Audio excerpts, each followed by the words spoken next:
내가 일본에 가갖고 회를 정식을 시켰어요. 회를 정식을 시켰는데 딱 2점 나오더라고요. 그래서 나는 그게 맛백인 줄 알았어. 맛백이. 그래서 홀딱 먹었어요. 아니, 아무리 기다려도 회가 안 나오는 거예요. 그래서 가이드를 불러서 왜 회가 안 나오냐 그랬더니 아까 2점 먹은 게 정식이라는 거예요. 일본은 가서 보니까 2점, 3점밖에 안 먹어요. 제가 지난 2월 달에 미국 플로리다 쪽에 강의를 갔어요. 마침 근사한 식당에 초대를 받아서 스테이크를 먹게 됐어요. 야, 호텔에서, 그것도 그냥 회원만 먹는 호텔에서 스테이크를 먹는다고 그러는데 진짜 스테이크 요만큼, 그 다음에 감자, 콩, 수프, 땡이에요, 땡. 아무것도 먹고 났는데 배고프더라고. 거기서 배고프다고 그럴 수도 없고. 근데 한국에 돌아가고 우리 집이 수원이야. 수원 갈비집들 많잖아요. 그래서 갈비집에 가갖고 갈비를 시켰는데 진짜 갈비 나오기 전에 상을 이렇게 하나 들고 나와요. 반찬. 그렇죠? 나는 갈비집 갈 때마다 궁금한 게 갈비 먹으러 가는데 게장이 왜 나오는지 난 이해가 안 돼. 게장 나오지. 그 다음에 또 뭐 나와요? 그 저기 뚝배기에다가 계란. 그렇죠? 요즘은 다 그거 나오더라고. 그 다음에 또 메추리알. 그 메추리알은 어디나 다 나오는 거고. 그 다음에 사라다 나오죠. 그 다음에 부침개 나오죠. 또 기다리시는데 배고프시다고 국수 말아서 나오죠. 그것만 먹어도 배불러요, 사실은. 그리고 이제 갈비가 4명이 가면 또 딱 4인분 나오면 그냥 그거 먹으면 배가 빵빵해요. 근데 우리는 배 빵빵하면 안 돼요. 배가 터질 때까지 먹어야 돼. 2인분을 더 시켜요. 그래갖고 그냥 배가 터질 때까지. 그래갖고 그냥 정말 배가 터지기 일보 직전이야. 그런데 대한민국에만 나오는 장면이 하나 있어요. 배가 터질 것 같이 먹었고 갈비뼈가 다 널브러졌으면은 아줌마 하나가 쓱 나와서 이렇게 물어봅니다. 냉면을 먹을래? 된장찌개를 먹을래?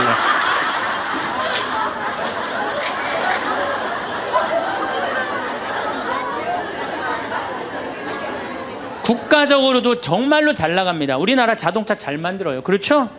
텔레비전 잘 만들어요. LED 텔레비전이라고 미국 시장 96% 휩쓸고 있어요.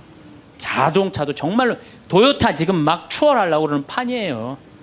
반도체 잘 만들죠. 배 잘 만들죠. 97년 IMF 터졌을 때 아시아 전체가 다 IMF 터졌어요. 근데 우리나라처럼 IMF를 잘 극복한 나라는 없어요. 미국이 우리나라 기업 다 먹으려고 그랬는데 국민들이 금 모아갖고 그거 상환할 줄은 꿈에도 몰랐던 거예요. 대단한 민족이에요. 정말로. 그리고 2008년 금융위기도 우리나라가 참 잘 극복했어요. 그럼 국민들이 이렇게 행복한 나라에 살면 자부심을 가져야 될 거 아니야. 그렇지 않아요? 요즘 잘 나가요. 여러분들 일본 소니가 우리나라 삼성에 떨어진 지 5년 됐어. 5년. 그렇게 따라가려고도 안 되는 거예요. 예? 텔레비전 잘 만들지. 작년에는 일본이 무역 흑자 200억 달러였는데 우리나라는 400억 달러예요. 올해도 잘 나가고. 근데 뭐가 그렇게 불만이 많어? 만족하고 살면 되는데 국민들이 욕심이 너무 많아요. 여러분들, 제가 세계 경제 10위권까지 들어간 나라 중에 다른 나라 침략하지 않은 나라가 없어요. 다 다른 나라 거 뺏어서 저렇게 잘 먹고 잘 사는 거예요. 우리나라가 작년에 수출 9위, 올해는 수출 7위가 올랐은데요. 경제 규모로는 15위지만은 그래도 경제권 10위권에서 이 조그만 나라에서 왔다 갔다 해요. 그런데 생각을 해봐요. 세계 10위권까지 들어간 나라 중에 다른 나라 침략해서 다른 나라 뺏어갖고 이렇게 잘 먹고 잘 사는 거예요.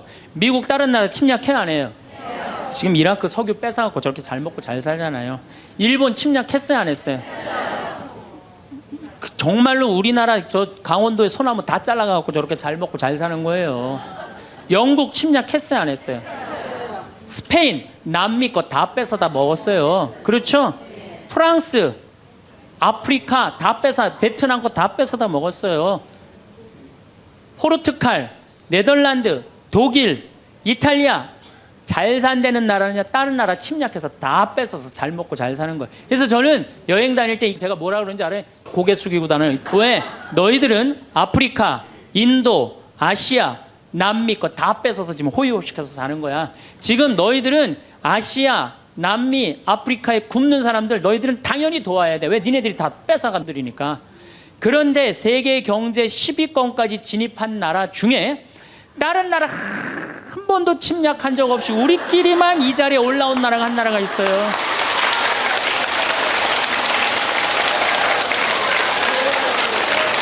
그게 바로 우리나라예요. 우리나라. 여러분들 정말로 저는 대단하다고 생각해요. 그래갖고 이 대단한 사람들이 모여갖고 살아갖고 우리나라 이름이 뭐냐면 대한민국이에요. 대한민국.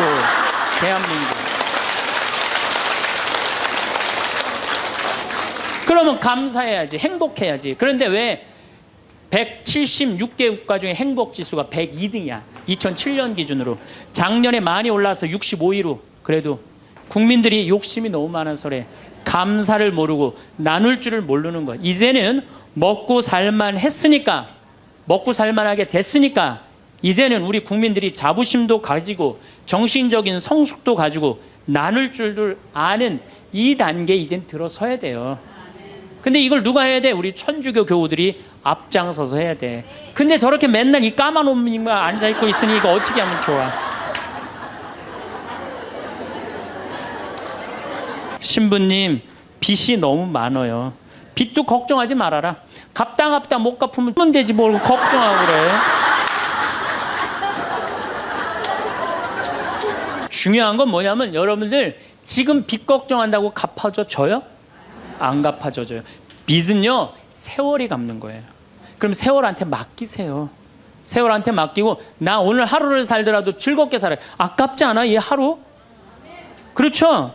그러면 오늘 하루 정말 즐겁고 행복하게 살다 보면은 빚도 시간 지나면 갚아지는 건데 그걸 그냥 끌어안고 그냥 주님께서 여러분과 함께 마음을 드높이 우리 주 하나님께 감사합시다. 말로는 맨날 마땅하고 옳은 일이라고 그래. 말로는 미사 때마다 말로는 마땅하고 옳은 일이라고 그래. 주님께서 여러분과 함께 전능하신 천주 성부와 성자와 성령께서는 여기 모인 모든 이에게 강복하소서. 아멘. 미사가 끝났으니 가서 복음을 전합시다. 하나님 감사합니다. 떠날 때도 감사하다고 그래. 떠날 때도 성당 떠날 때도 감사하다고 그러고 정말 감사하느냐. 마음 안에 본질적으로 내가 두 다리 있고 눈 있고 코 있으면요 여러분들 다 받으신 거예요. 근데 우리 천주교 교우들은요 감사하는 그 본질적인 게 안 되는 거예요. 이 하느님이 모든 거 내가 다 누리고 사는데 여러분들 정말로 우리가 얼마나 감사하냐. 여기 적어도 명동까지 걸어서 오신 여러분들은 행복한 분들이에요. 눈 두 개, 콧구멍 두 개, 입 있으면 다 받은 거예요. 정말로 여러분들 눈 하나 갈아 끼는데 얼마가 드느냐? 내가 조사를 확실히 해보니까 눈 하나 정말로 갈아 끼는데 하나에 1억에 1억. 두 개면 2억에 2억. 여러분들 지금 이게 지금 얼마를 깔고 있느냐면 2억을 지금 눈에 깔고 있는 거야. 2억을. 감사해요, 안 감사해요?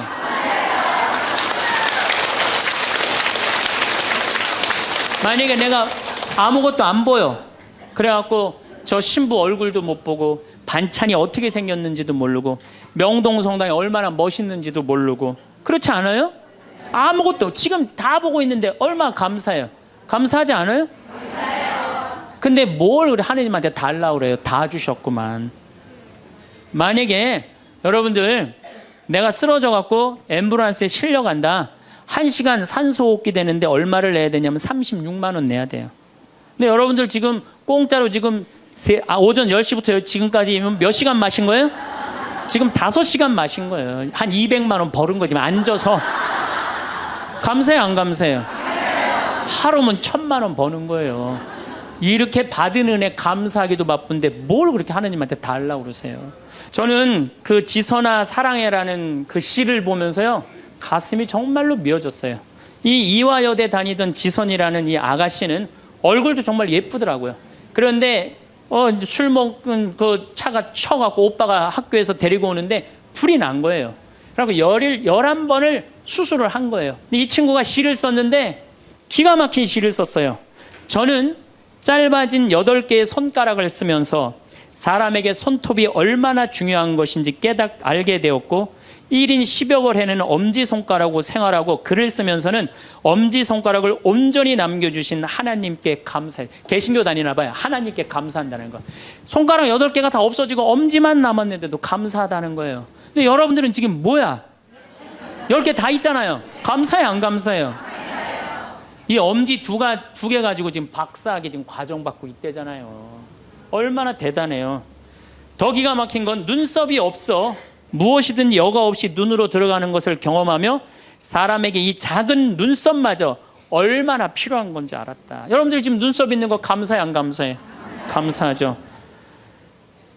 온전치 못한 오른쪽 귓바퀴 덕분에 귓바퀴라는 게 귀에 물이 들어가지 않도록 하나님이 정교하게 만들어주신 거라는 사실을 알게 되었다는 거죠. 무엇보다도 건강한 피부가 얼마나 많은 기능을 하는지. 여러분들 지금 피부 다 갖고 계시죠? 껍데기일 뿐 별것 아니라고 생각했던 피부가 우리에게 얼마나 소중한 것인지 알게 되었습니다. 그나마 남겨주신 피부들이 건강하게 움직이는 것에 감사했으며 하나님이 우리 몸을 얼마나 정교하고 세심한 계획 아래 만드셨는지 온몸으로 체험했습니다. 참. 하나님이 생명을 허락하신 이상 그의 생명은 충분히 귀중하고 존중받아야 할 삶입니다. 무슨 얘기냐? 여러분들 다 존중받아야 될 삶이에요. 내 꼬라지가 왜 이러냐, 내 처지가 왜 이러냐, 이런 생각하지 마세요. 사람들이 그런데요, 저러고도 살 수 있을까? 네, 이러고도 삽니다.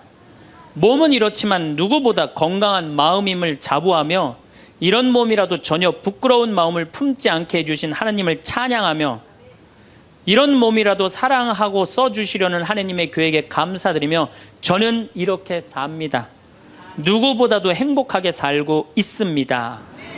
정말로 이렇게 이 상황이 안 좋은 사람도 감사하고 찬양하고 그리고 살아가는데, 아니 눈 2개, 콧구멍 2개, 다리, 손가락 10개, 귓바퀴, 눈썹 다 있는 여러분들이 한탄을 한다, 원망을 한다. 이거 우리 지금 뭐가 잘못 살고 있는 거예요. 신앙인으로서 숨만 쉬어도 감사한 거예요. 동그란 사람, 네모난 사람, 세모난 사람, 별난 사람, 사람은 다 틀려요. 정말 제가 다 틀리다는 걸 얼마나 느끼느냐 하면은 내 친구들하고 냉면을 먹어도 내 친구 중에 아주 친한 친구가 하나 있는데 얘는 냉면을 먹으면은 달걀이 나오잖아요. 근데 걔는 흰자만 좋아해요. 근데 저는 노른자만 좋아해요. 저는 노른자만. 그래서 걔를 노른자를 빼놔요. 그럼 저는 노른자만 먹고 걔는 내 흰자 갖고 가고. 사람이 정말로 틀리는 것 같아요. A형하고 B형하고 A병하고 O형하고 밥을 먹었어요. 넷이서 밥을 먹었는데 성격이 다른 거죠. 꼭 P의 문제가 아니라 유형 이렇게 뭐 별 유형이 다 있듯이. 근데 보통 A병이 자기 하고 싶은 대로 한대잖아요. 그러니까 그냥 밥을 먹다가 승질이 났는지 어땠는지 숟가락을 내더니 확 나가버렸어요. 그랬더니 오지랖 넓은 O형이 궁금한 거예요. 앉아서 밥을 먹을 수가 없는 거예요. 제가 왜 나갔는지. 숟가락을 놓고 따라 나갔어요. 무슨 일인지 알아보려고. B형은 그러거나 말거나 주변에 신경을 안 써요. 나만 편안하면 되는 거야. 밥을 그냥 먹는 거예요. 계속 상관하지 않고. 그랬더니 소심한 A형이 밥이 안 넘어가는 거예요.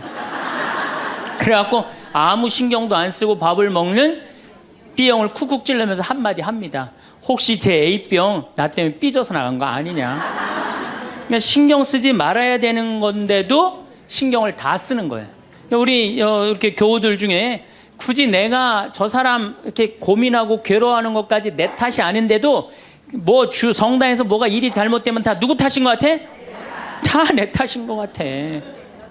우리가 어디서 이게 교육을 받았느냐면은 루카복음 6장을 읽어보면은 뺨을 맞으면 다른 뺨을 돌려대고 겉옷을 달라고 그러면은 속옷을 두고 원수까지도 사랑하라고 가르칩니다. 원수까지도 사랑하라고 그러는데 정말 우리가 모두를 사랑해야 되는 거 아닌가 이런 생각 들잖아요. 그렇죠? 근데 예수님은 정작 다 사랑했을까요? 예수님 다 사랑하지 않으셨어요. 더욱이 12제자 중에 12제자 똑같이 사랑하지 않았어요. 12제자 중에 누구를 특별히 사랑했느냐면은 베드로, 야고보, 요한만 특별히 사랑했어요. 거룩한 변모 때 누굴 데리고 갔어요? 베드로, 야고보, 요한만 데리고 갔어요. 아니 그 기가 막힌 모습을 보여주려면 다 보여주지. 왜 3명만 데리고 가? 나머지 9명 기분 나쁘게. 그렇잖아요. 그리고 회당장 야이로의 딸 살리러 갈 때 누구만 데려갔느냐면 베드로, 야고보, 요한만 데려가요. 다른 사람은 그 부모 외에는 아무도 따라오지 못하게 했다고 그래요. 못 따라간 제자들 섭섭할 것 같아, 안 섭섭할 것 같아요? 근데 여러분들은 밥 먹으러 가는데 한 3명만 데려가야 되는데 나머지 6명 남아있으면 찝찝해, 안 찝찝해요? 앞으로는 그러지 마세요. 예수님이 겟세마니 동산에서 내 마음이 괴로워 죽을 지경이니 나와 함께 깨어 있어 줘라. 그렇게 하고 가까이에 누구만 불렀느냐면 베드로, 야고보, 요한만 불렀어요. 예수님도 12 중에 3명만 이렇게 사랑했는데 여러분들은 레조 단원들 12이면 12명 어떻게 다 사랑해? 그 중에 3명만 사랑해도 누구하고 똑같아? 예수님하고 똑같은 거예요. 근데 놀랍게도 마태복음 18장에 이런 얘기가 나옵니다. 만약에 이웃이 잘못하면 우선 개인적으로 그러지 말라고 말하고 다음 한두 사람의 증인을 세우고 그래도 말 안 들으면 교회에 알리고 그래도 말 안 들으면 세리나 이방인 취급을 하라고 그래요.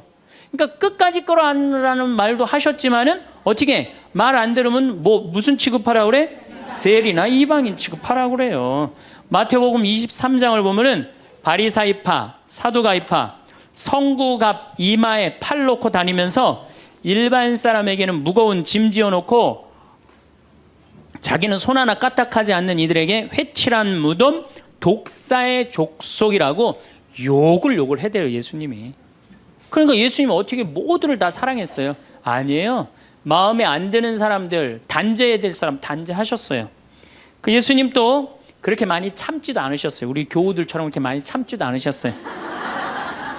요한복음 2장에 예수님이 성전 정화를 하는데 너무 막 성질이 나시니까 어떻게 상을 둘러엎고 채찍질로 그냥 정말로 난리를 치세요. 그러니까 여러분들도 이제는 너무 참지 마세요. 그러다가 여러분들 누가 다쳐요? 내가 다쳐요.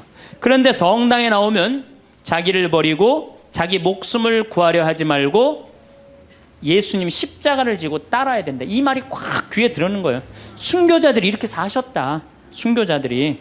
우리들도 하느님 제대로 믿으려면 순교자나 예수님처럼 그렇게 십자가 지고 참아야 된다. 자기를 미워하고 남을 위해서 살아야 한다고 자기에게 어떤 일이 있더라도 주님께서 주시는 십자가라고 생각하고 참고 살아야 된다. 이렇게 우리는 이 말씀에 눌려 살아요.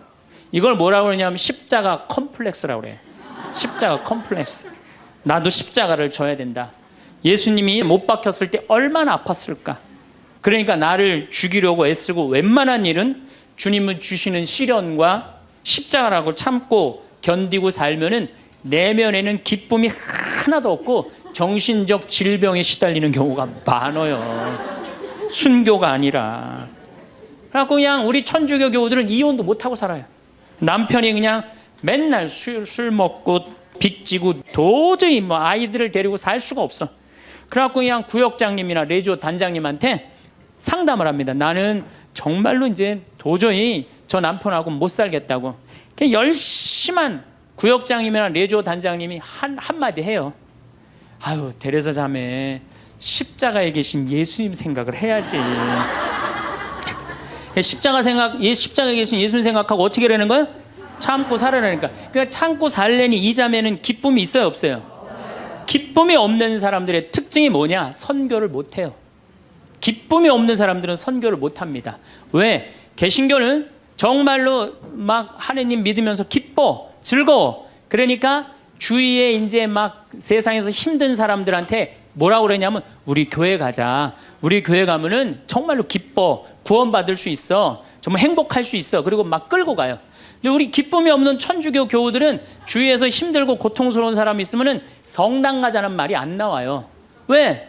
너도 한번 나하고 성당 가서 십자가 지고 한번 참아 볼래? 이 말이 안 나오는 거예요. 그래서 우리 천주교는 참고 살아야 되기 때문에 신앙생활이 우울해요. 개신교는 기쁨, 찬양, 영광, 감사, 아멘, 알렐루야 이런 거거든요. 근데 우리는 우울해. 우리 교우들은 그냥 봄판공, 가을판공, 양심성찰, 십자가의 길, 뭐 참회의 절 이런 거란 말이에요. 그냥 기쁨이 없는 신앙생활. 여러분들 죽을 때까지 참고 사느라고 기쁨 하나 없이 우울하게 산다면은 이분은 아마 지옥 맨 밑바닥에 갈 가능성이 많아요. 단테의 신곡을 읽어보면은 지옥 맨 밑바닥에 많은 사람을 가둬놨어요. 그래서 이 사람들한테 물어봤어요. 이 사람들은 살아생전에 무슨 죄 때문에 지옥 맨 밑바닥에 왔습니까?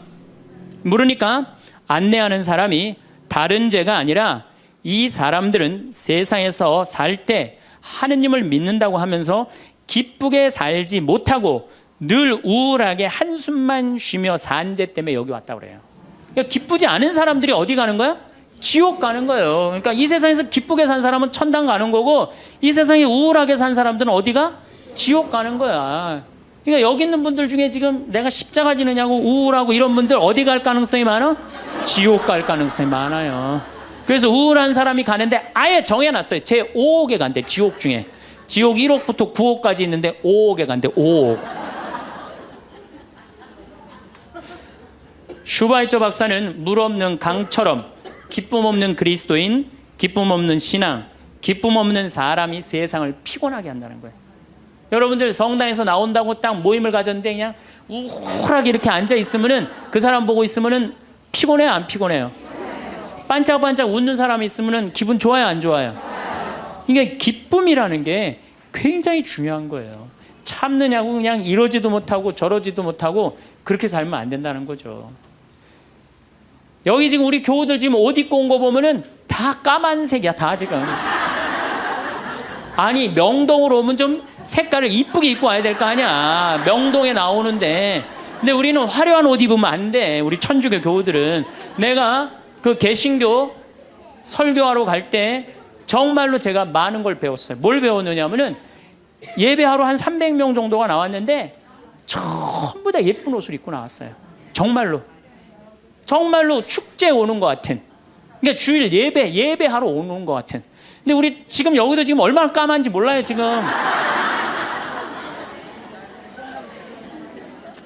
그런데 예수님께서도 기쁨을 굉장히 강조하십니다. 저는 요한복음 13장, 14장, 15장, 16장, 17장, 18장 이거 여러분들 꼭 한번 묵상해 보세요. 왜 이걸 묵상해야 되느냐? 요한복음 13장에 예수님이 제자들의 발을 씻어줘요. 발을 씻어주고 최후의 만찬을 하세요. 그리고 14장에 뭐라고 그러느냐면은 성령께서 오실 거다. 내가 가도. 그러니까 성령을 보내주실 것을 말씀하시면서 당신이 아버지께로 가는 걸 기뻐하라고 그래요. 이제 곧 18장이면 잡히실 거거든요. 잡히실 것인데도 불구하고 예수님은 제자들하고 마지막 작별 유언을 하면서 기쁨에 대해서 말씀을 하세요. 기뻐해라. 요한복음 15장에는 나는 포도나무요 너희는 가지로다. 너희들은 나한테 붙어 있어라. 그래야만이 많은 열매를 맺는다. 이 말씀을 하세요. 근데 11장에 이런 말씀을 하세요. 내가 이 말을 한 것은 내 기쁨을 같이 나누어 너희 마음에 기쁨이 넘치게 하려는 것이다. 아니 이게 오늘 저녁에 붙잡혀서 돌아가실 예수님 입에서 나올 말이에요. 그런데 예수님이 지금 돌아가심에도 불구하고 마음이 기쁘신 거예요. 그래서 내 기쁨을 너희에게 흘러 넘치게 하려는 것이다. 그러니까 죽기 전에도 기쁘셨던 거예요. 예수님은. 왜? 뭐가 열리니까? 천국문이 열리니까. 16장 22절에는 진리의 성령을 보내주실 것을 다시 한번 약속하시면서 내가 다시 너희와 만나게 될 때에는 너희 마음은 기쁨에 넘칠 것이며 그 기쁨은 아무도 빼앗아가지 못할 것이다. 구하여라 받을 것이다. 너희는 기쁨에 넘칠 것이다. 예수님은 장마다 말씀하시네. 13장, 14장, 15장에 걸쳐서 16장에 걸쳐서도 말씀하시고 17장에 아버지 이 사람들이 하나 되게 해주십시오. 아버지와 나는 하나입니다. 많이 들어봤죠? 네. 이 말씀 끝에 이렇게 말씀하세요. 지금 나는 아버지께로 갑니다. 아직 세상에 있으면서 이 말씀을 드리는 것은 이 사람들이 내 기쁨을 마음껏 누리게 하려는 것입니다. 성서에 보면 온통 기쁨밖에 없는 거예요. 기쁨. 아니 지금 저 18장이면 잡으셔서 돌아가실 분이 마지막 유언에 마지막으로 하신 말씀이 뭐예요? 기쁨이에요. 기쁨. 그렇다면 여러분들은 신앙생활하면서 기뻐야 되지 않아요? 기뻐야 되는데 왜 이렇게 우울해? 왜 이렇게 청승을 떠냐 이거예요. 데살로니가 전서 5장 16절에 유명한 얘기죠. 항상 기뻐하시오. 그렇죠? 끊임없이 기도하시오. 어떤 처지에서든 감사하시오. 저는요, 이 구절보다 더 중요한 구절이 있어요. 그 다음 구절이 이것이 우리 주 예수 그리스도를 통하여 드러내신 하느님 아버지의 뜻입니다. 그러니까 여러분들이 항상 기뻐하고 어떤 처지에서든 감사하고 끊임없이 기도하는 것은 누가 예수님을 통하여 드러내신 누구의 뜻이야? 하느님의. 그러니까 기쁨과 감사는 우리의 본질이에요. 본질. 그러니까 우리가 신앙생활에 기뻐야 돼요. 필립보서 4장 4절 이 베드로 바오로 사도가 감옥에 갇혀서 쓴 거래요. 유명한 얘기예요. 주님 안에서 항상 기뻐하십시오. 다시 말합니다. 기뻐하십시오. 그래서 필립비서에 기뻐하라는 말을 16번이나 해요. 16번이나. 그리스도 안에서 기뻐하라고. 그러니까 여러분들은 신앙생활하면서 기뻐야 돼. 예수님이 일생 수고순환하셨기에 우리도 일생 수고순환해야 된다고 이야기하는 사람들 이거 잘못 알고 있는 거예요. 여러분들 신앙생활은 기뻐야 돼. 우리 천주교 교우들은 무조건 우리는 우울하게 해야 돼. 누가 강력하게 우리 가운데 앞에 있어? 십자가가 있으니까. 그러니까 성가를 들어봐도요 미쳐요. 이제 조금 있으면 대림절 시작되는데 대림절 때 내가 제일 복장 터지는 성가가 뭐냐면 구세주 빨리 오사 이 성가예요. 이 노래를 어떻게 부르느냐면 구세주 빨리 오사 어둠을 없이 하며 동정 마리아에서 탄생하옵소서 이렇게 부른단 말이야. 근데 이 노래는 이렇게 부르면 절대 안 돼요.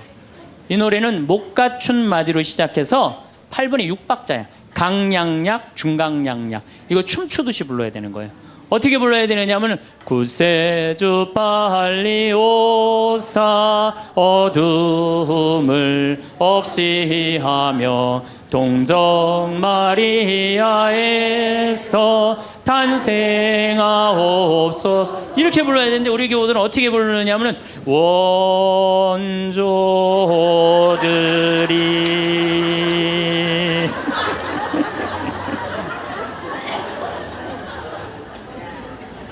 그러니까 그냥 구세주로 빨리 가사는 구세주 빨리 오사라는 가사인데 하는 거 보면 장송곡이야. 장송.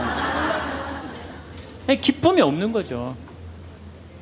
사실 저도 신앙을 키운 결정적인 동기는 십자가입니다. 중학교 때 성당에 가보면 나는 수원 조원동 주교자 성당에 다녔는데 십자가가 나무 십자가인데 큰 게 있었어요. 근데 그 예수님을 보면 너무 불쌍한 거예요.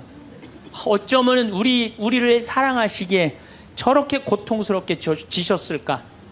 그냥 보면은 근데 우리 이 조원동 주교자 성당 옆에는 은퇴 신부님이 살았어요. 근데 어떤 신부님이 살았느냐면 하한주 신부님이라고 살았어요. 막 수염이 이렇게 하얀 수염이 나신 하한주 신부님.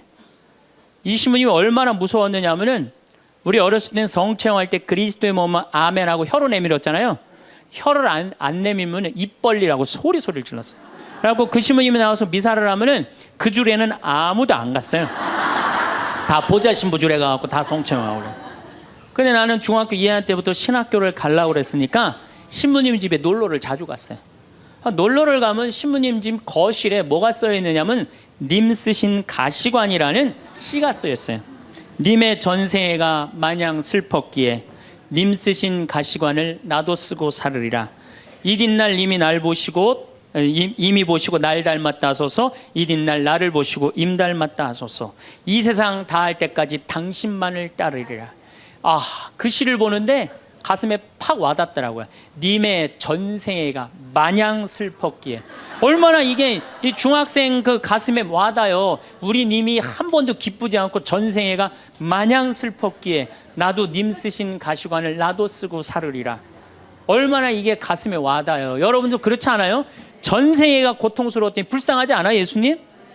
그래갖고 나도 그 님의 전생애가 마냥 슬펐기에 님 쓰신 가시관을 나도 쓰고 살으리라. 그거 하려고 신학교 들어갔어요. 신학교 들어갔더니 이번에는 신학교에서 신상옥이라는 친구가 지금도 활동 열심히 하고 있죠. 이걸 곡으로 써놨는데 기가 막힌 거예요. 우리 신학생들이 파티하고 축제 끝나면은 맨날 맨 마지막에 우리 신학생들이 이렇게 어깨 동무하고 부른 노래가 이 노래예요. 비장하게 부르는 거죠. 왜? 이 세상 다할 때까지 당신만 따른다고. 신학생 포기하지 않고 신부로 살고 죽을 때까지 당신만 따르리라. 그러니까 어깨 동무하고 뭐 어떻게 부르느냐? 님은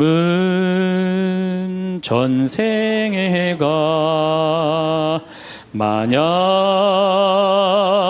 슬펐기에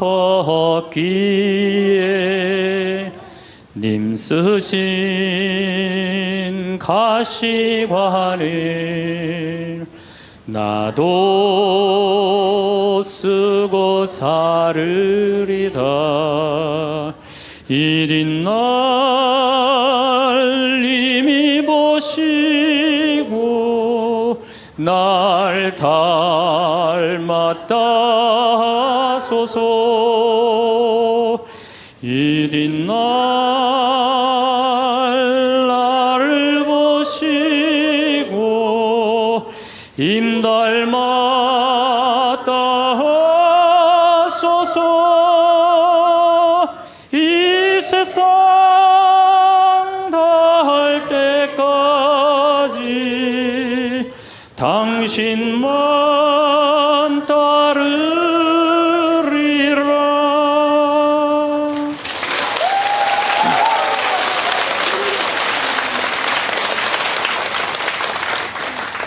이렇게 청승을 떨면서 신학교 10년을 보냈어요. 신부가 딱 되고 보니 내가 내 관점에서 성서를 좀 읽어보니까 더욱이 강원도 생태마을 아름다운 자연에서 하느님이 창조해 놓은 기가 막힌 자연에서 성서를 읽어보니까 우리 님께서 하나도 안 슬프게 사셨더라고요. 그리고 가시관은 언제 썼느냐 하면은 전생에 쓴 게 아니라 마지막 금요일 날 하루 쓴다. 하루밖에 안 썼더라고요. 전생애가 슬프긴 뭐가 슬퍼요. 예수님처럼 기쁘게 사신 분이 없어요. 성서에 예수님을 표현하길 뭐라고 그랬냐면은 예수님은 먹보요 술꾼이라고 그래요. 루카복음 5장 29절에서 30절에 나옵니다. 그리고 레이는 그분을 위해서 자기 집에서 큰 잔치를 베풀었는데 세리들과 그 밖에 많은 사람이 큰 무리를 이루어 그분 일행과 어울려 먹고 있었다. 그래서 바리사회와 율사들이 제자들에게 투덜거렸다. 어째서 세리와 죄인들과 어울려서 먹고 마시고들 있어. 그러니까 예수님은 늘 먹고 마시고 마셨던 게 일이에요. 세례자 요한하고는 정반대의 행보를 보내세요. 세례자 요한은 금욕과 고행을 하는 정신적인 지도자였어요. 마르코복음 1장 6절을 보면 사막에서 지내면서 낙타 털옷을 입고 들꿀을 먹으면서 지냈다고 그래요. 뭐 꿀 먹으면 좋은다고 그랬는데 꿀을 요만큼 하루 겨우 견딜 만큼 먹었던 거예요. 정말로 금욕을 했던 사람이에요. 그런데 이 세례자 요한하고 예수님은 정반대야. 그러니까 예수님이 뭐라 그래? 세례자 요한에서 먹지도 않고 마시지도 않으니까 저 세례자 요한 보러 미쳤다고 그러고, 내가 먹고 마시니까 나보러 마귀 들렸다고 그러고 그런다고. 그러니까 먹고 마시는 걸 당신도 인정한 거예요. 먹고 마시는 걸 참 좋아하셨어요. 예수님처럼 축제 좋아하신 분이 어디 있어요? 예수님은요 잔치집마다 쫓아다닌 분이 예수님이에요. 오늘 이 레이 집도 쫓아다녔죠. 바리사이 집 갔죠. 자케오 잔치 갔죠. 가나의 혼인잔치 잔치집 갔죠. 그 다음에 나자로가 죽었다가 살아나온 다음에 잔치 차린가 거기 잔치 갔죠. 당신 항상 뭐라 그래? 당신을 신랑에 비유하셔. 혼인잔치 신랑에. 이런 축제를 좋아하신 분이 전생애가 뭐가 마냥 슬펐어요. 마르코복음 2장에 안식일에 미리삭을 잘라먹는 제자들을 꾸짖는 바리사이를 향해 예수님 이렇게 말씀하십니다. 사람이 안식일을 위해서 있는 게 아니라 안식일이 사람을 위해서 있는 것이다. 사람이 행복해야 된다는 거예요. 그런 것 때문에 사람이 매달려서는 안 된다는 거예요. 그러니까 예수님이 우리한테 주고 싶었던 건 이런 기쁨이에요. 기쁨. 그리고 예수님이 우리한테 주고 싶었던 거는 행복이에요. 행복. 마태복음 5장에 가장 산상설교 맨 첫 구절이 뭐예요? 행복론이에요. 행복론. 행복하여라 마음이 가난한 사람들, 행복하여라 마음이 깨끗한 사람들, 행복하여라 마음이 온유한 사람들, 행복하여라 슬퍼하는 사람들, 행복하여라 아픈 사람들, 행복하여라 옳은 일을 하다 박해를 받는 사람들. 너희는 기뻐하고 즐거워하여라. 하늘에 받을 상이 크다. 그러니까 우리 보러 행복하라고 그러는 거예요. 예수님 기쁨을 처음 입을 열어서 하신 거는 행복론이고 마지막에 돌아가실 때는 기쁨이에요. 기쁨. 우리한테 기쁨과 행복을 주고 싶었던 거예요. 근데 그냥 2000년 지나서 와서 보니까 그냥 천주교들 그냥 기쁨과 행복은 온데간데 없고 옷은 다 까먹고 입고 와갖고 앉아갖고 그냥 원조들이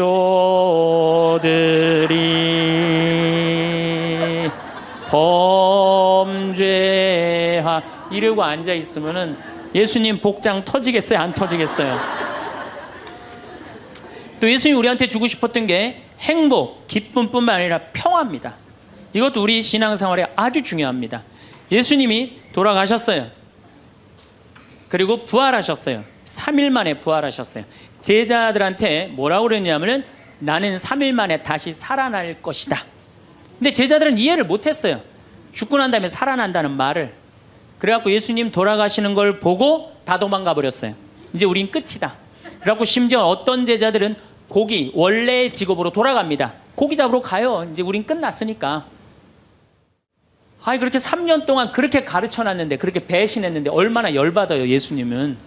근데 예수님이 3일 만에 딱 살아나서 제자들 앞에 나타나요.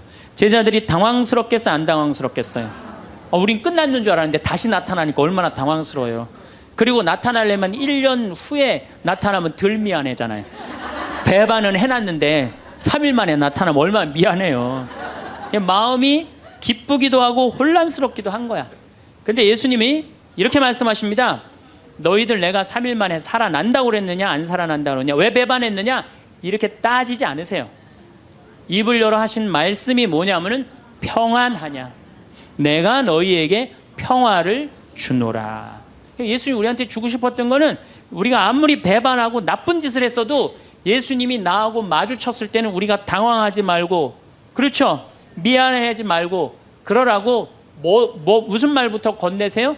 평안하냐, 내가 너희에게 평화를 주노라. 그러니까 예수님이 주고 싶었던 게 평화야. 자, 여러분들, 내가 성당 다니는데 기쁘지도 않고 행복하지도 않고 평화롭지도 않아. 성당 다니는 이유가 있는 거예요, 없는 거예요?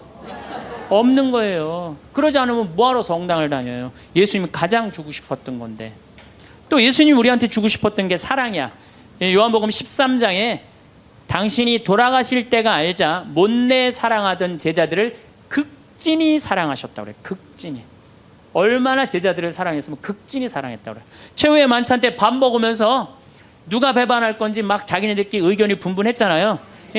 사도 요한이 예수님 가슴에 기대서 밥을 먹었어요. 베드로가 물어보라고 그래요. 예수님한테, 사도 요한한테 누가 배반할 건지. 저는 이 밥 먹는 장면에서도 예수님의 사랑을 느껴요. 마지막에 떠나면서 밥 먹는 장면에도. 여러분들, 본당신부님하고 회식을 해요. 너무너무 본당신부님이 잘생기고 편안하고 좋아. 그래갖고 그냥 먹던 밥을 들고 가고 신부님 가슴에 기대서 먹을 수 있는 분 계세요? 예수님의 품은 굉장히 넉넉하셨어요. 우리를 다 끌어안아 주시는. 그러니까 예수님이 우리한테 주고 싶었던 게 기쁨, 행복, 평화, 사랑. 그 다음에 맨 먼저 하신 나는 너희에게 복음. 복음 이게 영어로 뭐래? 굿뉴스. 다 알죠? 굿뉴스입니다. 좋은 소식을 전하러 온 거예요. 나는 하늘나라의 복음을 전하러 왔다. 굿뉴스. 좋은 소식을 전하러 오고 예수님이 우리한테 최종적으로 열어주고 싶은 세상은 뭐였느냐 하면은 구원이에요. 구원. 근데 이 좋은 거를 갖고 내가 즐겁고 행복하게 살아도 지금 현찬을 판국인데 우리가 그냥 우울하게 그냥 청승 떨면서 닮은 옷도 다 까만 옷만 입고 다니고 말이야.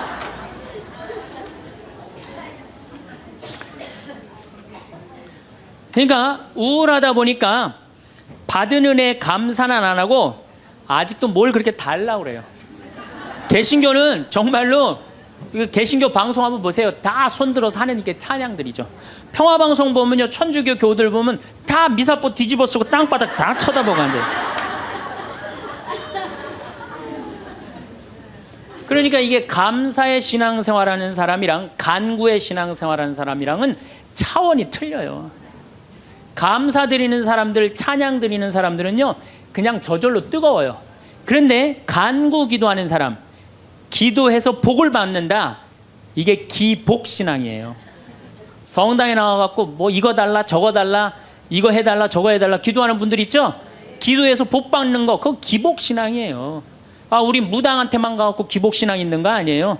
성당에 나와서도 기복신앙들 많습니다. 그래갖고 그냥 우리 신부들이 그냥 서양 무당인 줄 알고 그런 분들 많아요.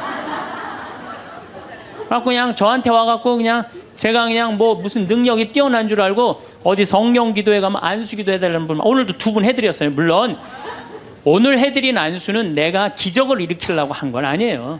그냥 하느님의 축복을 빌어준 거지. 그런데 많은 경우 할머니들이 신부님 골 아파요, 신부님 허리 아파요, 신부님 무릎 아파요, 안수기도 좀 해주세요. 신부님이 해주면 나을 것 같아요. 난 또 착하니까 해주죠.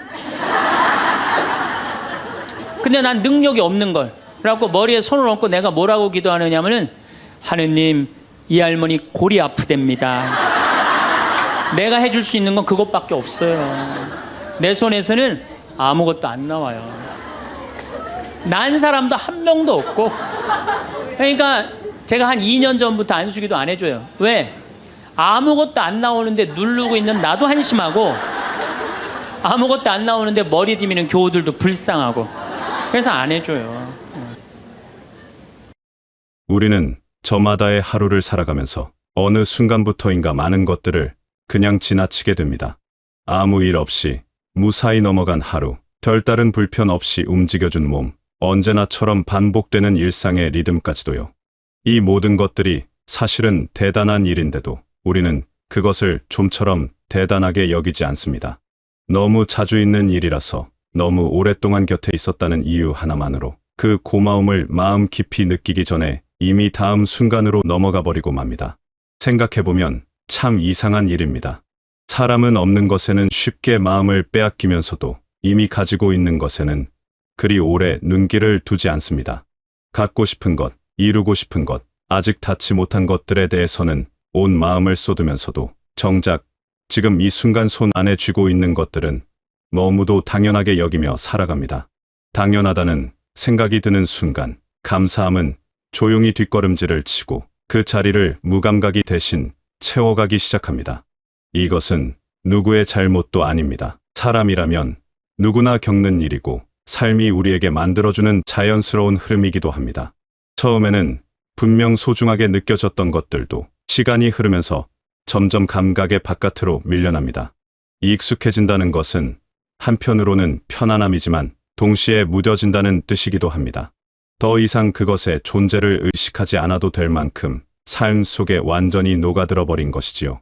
처음 걷기 시작했을 때를 떠올려보면 한 걸음 한 걸음이 얼마나 신기하고 대단한 일이었는지 모릅니다. 하지만 이제는 걷는다는 행위 자체에 별다른 감흥을 느끼지 않습니다. 처음 밥을 먹었을 때, 처음 하늘을 올려다봤을 때, 처음 봄바람이 살갗에 닿았을 때의 그 느낌은 어느새 기억 저편으로 사라지고 이제는 그 모든 것이 그냥 일상이 되어버렸습니다. 그것이 사라지지 않는 이상, 그것이 그 자리에 있는 이상 굳이 마음을 기울이지 않아도 되는 것들이 되어버린 것입니다. 그런데 참 묘한 것은 그 당연함이 어느 날 갑자기 사라지고 나서야 뒤로소 그것이 얼마나 소중한 것이었는지를 깨닫게 된다는 점입니다. 몸이 조금 아파 보아야 건강한 날의 의미를 알게 되고, 날씨가 굳어야 맑은 날의 고마움이 느껴지고, 무언가를 잃고 나서야 그것이 곁에 있었던 날들이 얼마나 풍요로웠는지를 비로소 실감하게 됩니다. 우리는 그렇게 잃고 나서야 돌아보는 방식으로 살아가는 경우가 참 많습니다. 그런데 조금만 달리 생각해보면 굳이 잃고 난 뒤에야 돌아볼 필요는 없습니다. 아직 곁에 있을 때, 아직 손 안에 있을 때 그것을 바라보는 일이 훨씬 더 따뜻하고 온전한 일입니다. 물론 그것이 말처럼 쉽지 않다는 것도 압니다. 사람의 마음이란 늘 있는 것보다 없는 것 쪽으로 자연스럽게 기울기 마련이니까요.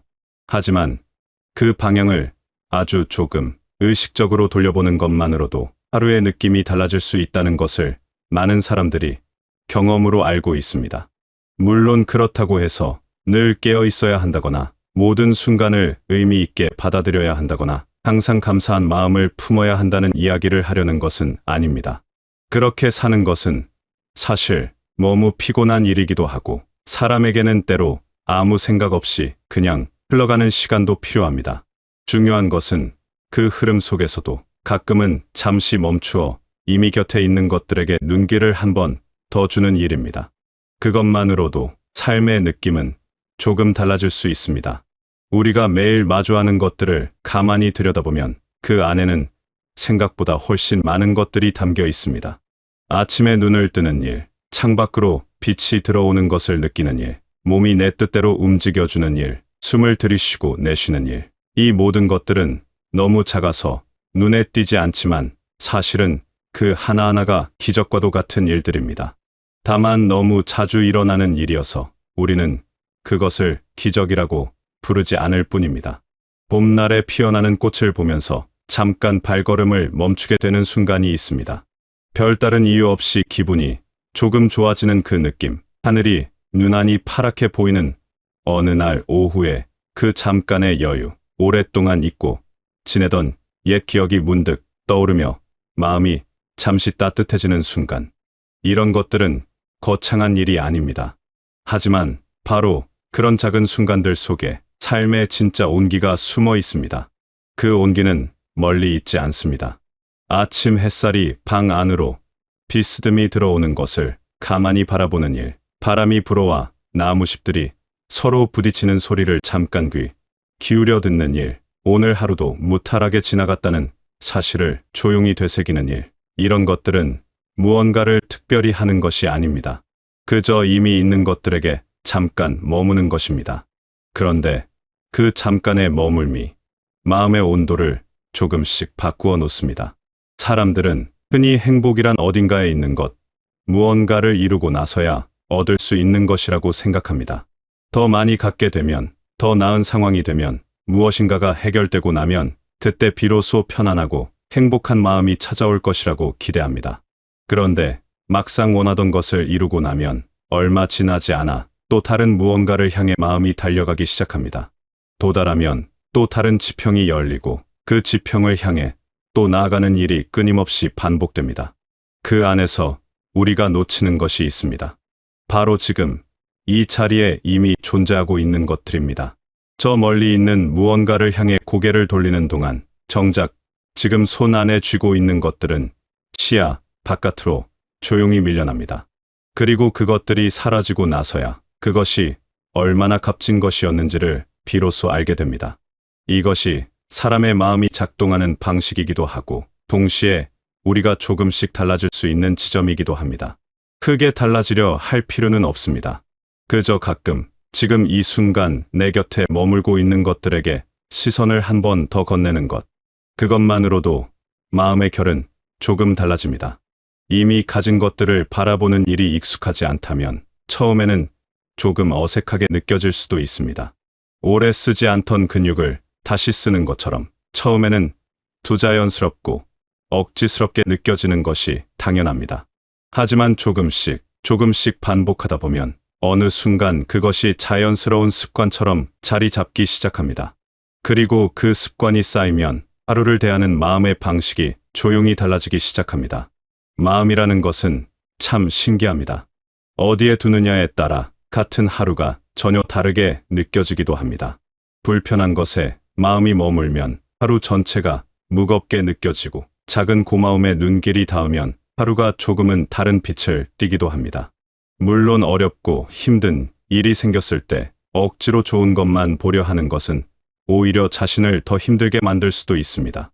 그럴 때는 그냥 힘들다는 것을 있는 그대로 인정하는 것이 더 솔직하고 더 따뜻한 일입니다.